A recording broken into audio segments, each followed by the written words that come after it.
La séance aura été houleuse. Il faut dire que depuis l'indépendance de l'Ukraine en 1991, le Parlement ukrainien n'avait jamais eu à voter pareille mesure.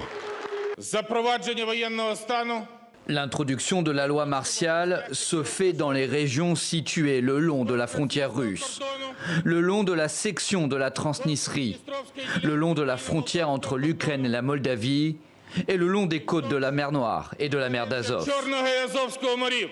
L'instauration de la loi martiale en Ukraine, justifiée devant les députés par le président Petro Porochenko par, dit-il, la menace extrêmement élevée d'une offensive terrestre russe.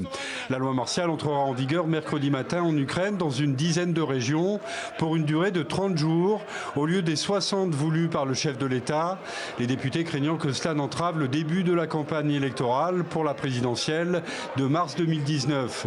Depuis l'incident frontalier de la mer d'Azov dimanche soir, entre des bateaux de garde-frontières russes qui ont tiré sur 3 navires de la marine ukrainienne, les deux pays connaissent un très fort regain de tension.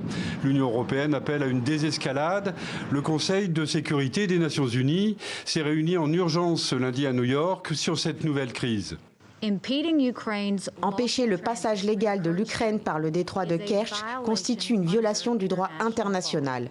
C'est un acte arrogant que la communauté internationale doit condamner et qu'elle n'acceptera jamais. Pendant que tous les alliés de l'Ukraine condamnent le coup de force, Moscou affirme avoir agi en conformité avec le droit international. De son côté, Kiev réclame de nouvelles sanctions contre la Russie.